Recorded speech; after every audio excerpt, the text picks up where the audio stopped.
The U.S. government says it cannot explain 143 credible UFO sightings in the past 7 years. Right, so is it debris in the air, some secret aviation technology, or could it be something from out of this world? Tom Costello reports.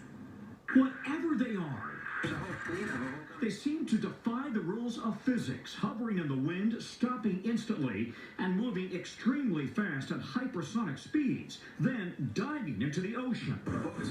Splash. Mark varying range. The first theory, software glitches in the tracking radars create on-screen illusions, but a government source says there were no glitches, and the veteran Navy pilots are very credible. As it gets in front of me, it just goes poof and it's gone. It's gone like that fast. The second theory, a new top-secret plane using breakthrough technology capable of flying at Mach 5, 3,800 miles per hour or more, yet able to hover and make very tight turns. The coming years, we would love to be able to travel from, New York to London in 90 minutes. 90 minutes. 90 minutes. Engine maker Hermes is working on what it says will be the fastest reusable aircraft engine in the world, capable of hitting Mach 5. Hermes has now signed deals with NASA and the Pentagon. But does the U.S., Russia, or China already have a secret Mach 5 plane that can turn on a dime? Most experts doubt it. Those turning radiuses, when you're turning, that's tens to hundreds of miles.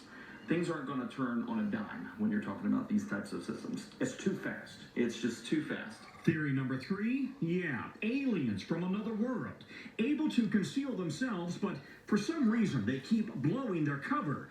Even many scientists who believe there is life out there think that's unlikely. Like, you'd think they'd know how to turn off their high beams. If they don't just want to land on the White House lawn and announce themselves and they want to remain hidden, they're doing a pretty crappy job of it. Sci-fi fans would love to believe, but former CIA director and Defense Secretary Leon Panetta has an even more disturbing theory. Another country's cutting-edge hypersonic drones. I believe a lot of this stuff probably could be countries like Russia, like China, like others, who are, using now drones. But couldn't the U.S. track those?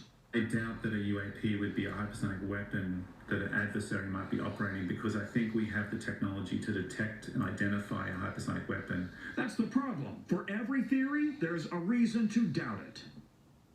What do you think?